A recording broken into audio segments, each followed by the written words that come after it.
YouTube, what the crap's going on? HeirofCarthage here, back in Total War Warhammer. Yesterday we had some discussions about how I kind of felt like the vampires were approaching a level of probably needing a nerf or two. There was a lot of really good discussion on that video, so if you want to go check it out, it was the last video uploaded. And I really appreciated the comments that everybody added in. I always like to see what you all think too. And like I said, I'm not like super hard on this one way or the other, and these replays that were sent in to me, so a lot of people really feel like the vampires are fine. And so I wanted to represent that point of view here. Now let me preface a couple of things. Iruwabin was the one who sent me the other replays. He's quite a good player. He ranks way up on the list. Now you can say what you will about folks on the list, but he's a good player, and he's amongst some of the best in the game. Now I think when he talks about the strategies, he's talking about at the level of competition where he's at, and that's where he draws his thoughts from. So when you're talking about maybe a more average player versus another average player, roughly in the same skill zone, these videos are supposed to maybe give you some examples of how you can counter the vampires for players who may not know all the little tricks about how to make the vampires the worst they can be, or the best they can be, but you know what I mean, the worst. And here's an example where he's going to try and use the Wood Elves to that end. He's picked Durthu and a Tree Man because vampires do have tools to deal with monsters, but they're a little slower. A Mortis Engine combined with, you know, a Banshee or some Blood Knights or something else like that definitely can deal with the monster. But in this case, the vampire didn't pick a Mortis Engine, and he does have Blood Knights, but some of them get caught up. He is summoning Dead to tie down the Glade Guard and the Branch Wraith, and he's got some Crypt Ghouls on the flank. And you can see the vampire line is a mix of skeletons, Graveguard, Crypt Horrors, a Vargulf. And Durthu faces up against all this stuff quite well. He deals magical damage to units.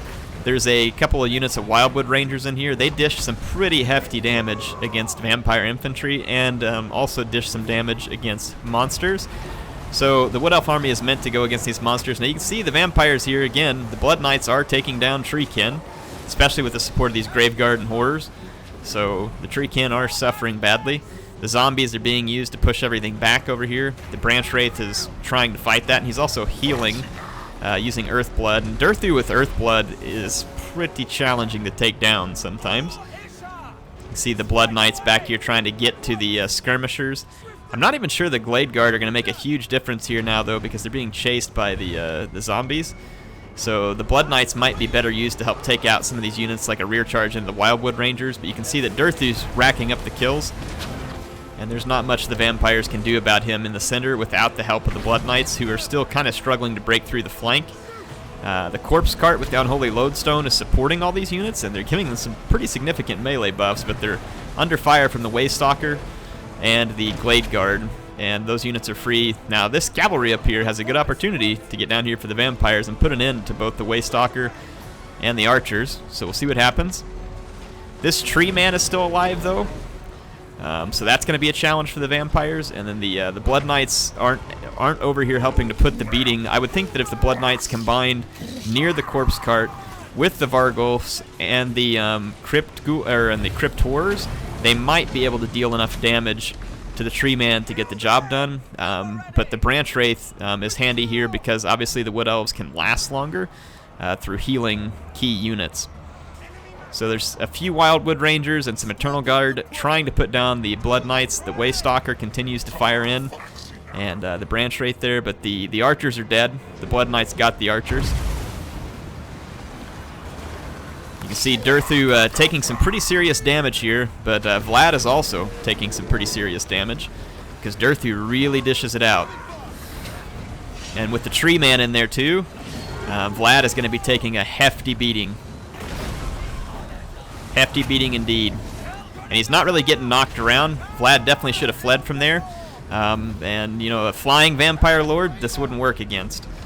So a flying Vampire Lord in this case would have probably been much more annoying to the Wood Elves, and it's something you're going to have to be aware of. So again, I'm not showing you this saying that this is definitely a way to beat the vampires. Just giving an example of where a player did come in and picked a faction that wouldn't be on the top of my list in terms of facing the vampire counts, and put together a pick that gave him, you know, a decent odds of beating a player on basically the same skill level as the player who submitted here. So you can see Durthu, Treekin, Treeman, all putting a hefty beating on the vampires here. And like I said, if the vampires get to the late game and they just don't have the Blood Knights, then yes, they do struggle to deal with monsters. But, you know, do be aware that skeleton spears can do a surprising amount of damage if they're given enough time to do so. They don't have great leadership, but if they're given enough time and healing and other stuff like that, they can do a great deal of damage. And you can see Durthu is taking it from the Vargulf here. But the Branch Wraith, I can't remember if he's still alive. It looks like the Branch Wraith is not still around. So there won't be any more healing for Durthu. And it's a Pyrrhic victory. It looks like the vampire player either gave in or his units began to disintegrate out. So let's end that replay and take a look at the stats. Give me just a second. I'll be right back.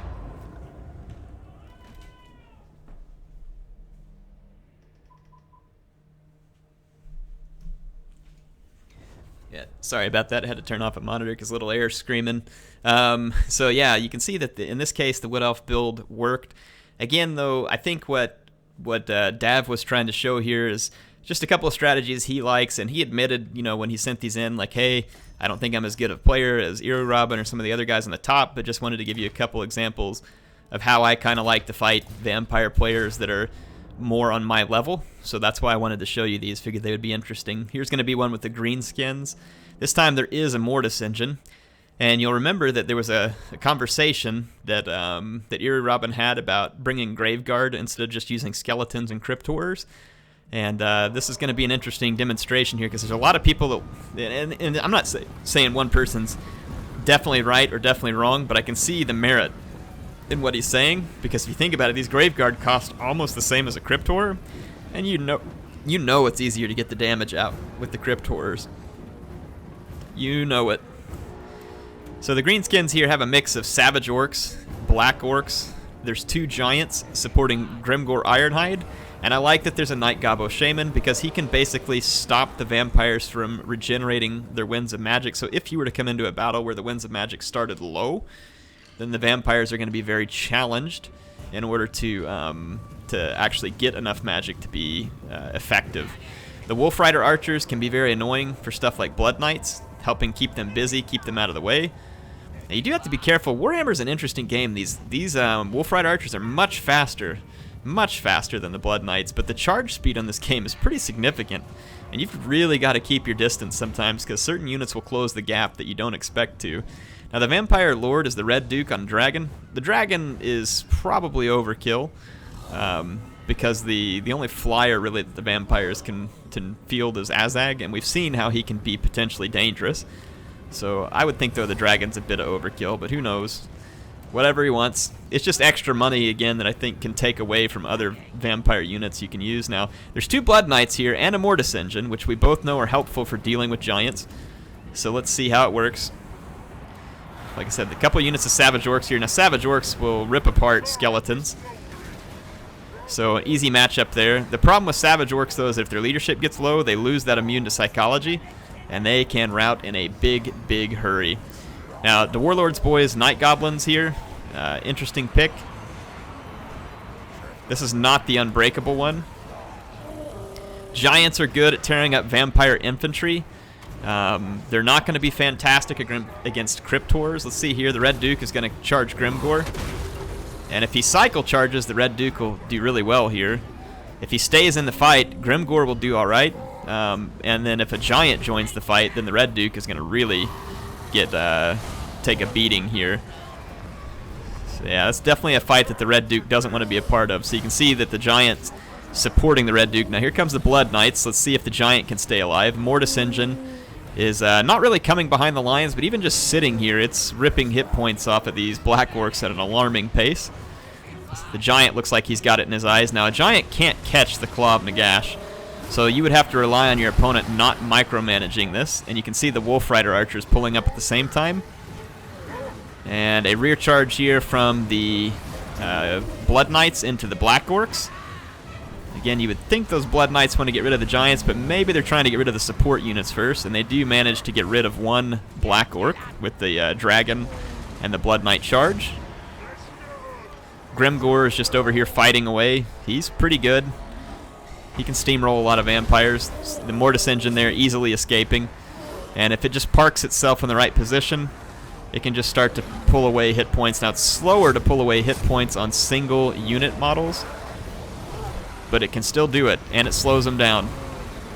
And the Giant will put a huge beating on a Mortis Engine very, very quickly, so this is a micro mistake here by the Vampire player, and you can't expect to get this lucky against every Vampire player. So this is one of the reasons why Iru and other people talked about how difficult it can be in this build. The Greenskins do bring Wolf Rider Archers to try and get rid of a Mortis Engine, but a Mortis Engine can be difficult to kill. And in this case, it gets left here to face the Giant, which was a huge mistake on the part of the Vampires. The Night Gobbo Shaman here probably should have just been hidden at the beginning of the battle, somewhere back, so that the Vampires couldn't see him. And then, because when he gets routed like this, the Vampires can start to replenish their magic, which is a big problem. The Mortis Engine finally moves away, and it is going to heal itself slowly. But the Vampire player, again, is not able to continue to micromanage it. He just parks it here again. And it did some decent damage to some of the infantry that was around. Yeah, Night Gobbo Shaman, just hide him somewhere on the map where the Vampires can't find him. I think that's one of the better ways to go. Savage Orcs getting a pretty fair amount of kills, but like I said, right here where their leadership drop, look, they get terrified very, very quickly by the presence of some of the Vampire units. Blood Knights here attacking the Giant. Let's see how that goes in terms of damage. So a pretty steady stream of damage incoming to the Giant, but the Giant is also dealing some pretty significant damage to the Blood Knights. Blood Knights are going to do the most damage to the Giant on the charge, so you should probably charge, and if you get the opportunity, cycle charge again. Otherwise, the Giant's going to start landing hits, and he does have armor-piercing damage, and I believe it's area of effect. Again, the Mortis Engine parks itself too close to a Giant. It would be better off to just park itself near a bunch of infantry and stay away from the Giant. And it can even terrorize certain infantry with the rear charge. It won't work on the Black Orcs, but it will work on others. This is not a bad place to park the Mortis Engine as long as the Giant's not on top of him. As you can see, he's going to be dealing significant damage to the Savage Orcs over here. So the Blood Knights did deal significant damage to the Giant, but one unit of the Blood Knights is already gone, and the Red Duke's going to be the only other option for trying to kill the Giants, but at this point, I must have missed it, but no, Grimgore's still here. So Grimgore's still alive, and he's using Wa. So I don't think the Vampires have enough units left at this point to deal with what the Greenskins have. So we'll let you take a look at this here. One of the Giants drops under the assault of the Red Duke. The Mortis Engine is still here. It's pretty low, and it's crumbling, I believe. In and out of crumbling, and it actually, yeah, look at that, it routes all that greenskin infantry there. So another reason why the Mortis Engine's dangerous. And the Mortis Engine is faster than Grimgore, it's faster than the Giant, so as it gets left here in the hitting range of Grimgore, huge mistake. The archers still had a little bit of ammo and might have been able to do something about this, but between the Red Duke, if that Mortis Engine would have stayed alive, the Blood Knights supporting the Red Duke with Invocation and Nahak, then it definitely could have won this fight. It probably could have terrorized the Wolf Rider Archers and then re-terrorized the infantry as it came back. So again, things definitely had to go in favor of the Greenskin player a couple of times here with micro mistakes from the Vampires. But you know, every battle's kind of like that in a way. Typically, when you're going to win a battle, if it's two players of equal skill, it's going to be when someone makes a mistake, and you're able to take advantage of it. So again, these replays from Dav, and I'm not trying to say this to make it sound bad, or Dav, or however you say it there. He said it was from a more average player's perspective, which is fair. Most of us aren't sitting at the top of a leaderboard, so I figured this would be interesting perspective to add in for you all. Plus, get you to see a couple of different factions fighting the Vampires. You know, I personally, even though it's a long shot, sometimes I like playing underdog factions against the Vampires just to see how I do, and a lot of it, again, depends on who I come up against as the Vampire player. Personally, the build I've found that I like the most versus the Vampires is definitely still the Azag build. Now, you saw how Eerie Robin was able to defeat it in a different video, but personally, I kind of like the Azag build. So, and it would be something like this. I don't think you need the poison one, though. You could do the poison if you have the money for it. And you could come in here, all these abilities. Power recharge probably isn't a bad thing. I'd get rid of the charge thing. You can save just a bit of money. So yeah, that's one thing you can do. And then in the build that I brought, I had a bunch of archers. You can build out the infantry kind of however you feel, but I had the Rusty Heirs, a couple of Gobbo archers. Basically, these guys were going to put pressure on Mortis Engine. And then I brought the Spider Rider archers and Morgrib's Mangy Marauders, because the Spider Rider archers poison. So basically, you've got a big slowing and slow damage contingent there, and then the rest of it is just what you want to do in terms of either infantry or monsters. Bear in mind that Black Orcs are the only permanently immune to psychology unit in the Greenskin lineup. There is the unbreakable 8-peak loonies here, so these guys won't get broken up by terror, but they also are only good against certain units. Savage Orcs are immune to psychology as long as Frenzy is enabled, and you'll be able to see it when Frenzy is enabled during the battle. So Savage Orcs, Savage Orc Biggins, Black Orcs, any mix of them is going to be probably the best combination. So you could do something like this, maybe throw in like 1 or 2 Black Orcs, like 1 maybe, and then have something like a giant. And you got a little bit of money left, so you could determine what to do with it. At this point, you know, whatever you think is the best spin, you could throw in like a Savage Orc Biggin or something like this. So this is one build. You use Spirit Leech on the Vampire Lord, or more specifically, if they bring Banshees against you, which is pretty common pick against the Greenskins. Don't use Spirit Leech on the Lord. Use it on the Banshees. It will hurt them the most because they're ethereal units and they don't have a lot of hit points to begin with. The Giant is there to basically help your infantry defeat Vampire infantry a little bit easier. One of the struggles you're going to run into with this army potentially is Crypt Horrors are still going to be a pain to deal with. That's why you keep these guys well behind your line, and they're going to have to be protected. Keep them far enough that zombies can't get to them. If you have a flying Vampire Lord, that's where Azag comes in. He can try and keep that flying Vampire Lord back, and then you support Azag with all the archer fire from these mobile archers. And then the archers are also your protection against Crypt Horrors. So that's one way that you can do it. And like I said, there's other builds. Some people like the Treekin build with the Wood Elves, with Durthu and a bunch of Treekin and a Tree Man. I've seen people take even crazier builds sometimes and be successful when a vampire player is not prepared for it. And I can give you one such example. Maybe they take something like, they could take a Chaos army like this, throw their Lord on a Manticore. They might get a Death Sorcerer could be a pretty good pick. So if you threw him up here on a Manticore as well, you'd have a decent little flying contingent. You could do something like this. Scroll of Power so you can get extra Spirit Leech in. Maybe a Scroll of Shielding would be good too. And honestly, this one's not bad either to keep the Vampire from recharging. So you could throw these scrolls on there, or you can choose not to throw the scrolls on there. It's up to you. And then I've seen people who come down and basically do something like this, like just get a crap load of Chaos Giants so that they're a big pain in the butt on the ground, and then just cheap out on infantry basically, or get a few Chosen to help support the Giants. The problem with Chosen though is that they rout under pressure pretty quickly from vampire players. Forsaken do have Frenzy, and it makes them immune to psychology when it's active, so Forsaken could be an option. But if you're going to do something like this, what I would say is that you need to get some aspiring champions in as well. So there's still some dangers to this build. These two guys are flying, are the only ones who can really get to the Mortis Engine, and if they can't kill it, you will lose if the vampires bring a Mortis Engine. So that's something to be aware of. The 3 giants should be able to cause immense damage to any units on the ground.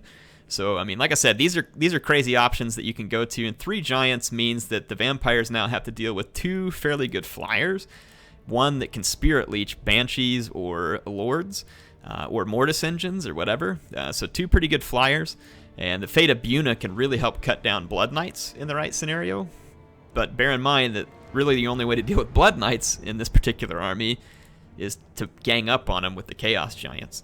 So again, if you can't kill that Mortis Engine, you're going to lose this battle. And the vampires can get slippery with all kinds of summons and other stuff, and a Mortis Engine can get tricky to kill, but that's just another idea. Again, I'm not saying that this will work against the highest tier players, but just giving you a couple thoughts whenever it comes to fighting vampires, because when you go into a quick battle, you're not going to end up against the highest tier players all the time. You're going to end up against a lot of people close to your own level, So just bear that in mind. Anyway, hope this was helpful. And if you have any more comments, let me know. And I will be back. What kind of stuff do you all want to discuss going forward too? You know, any units you want to see me use, any lords you want to see me use, lores of magic. Just kind of curious what you all want to see. I'll check out the comments and try and pick something for the next discussion so that we can keep this interesting. Appreciate MSI sponsoring the channel. HeirofCarthage signing out for now. Hope to see you, my awesome viewers, in the next one. If you want to subscribe and be the first one to the next video, click that logo in the bottom right-hand corner. See you there. HeirofCarthage out.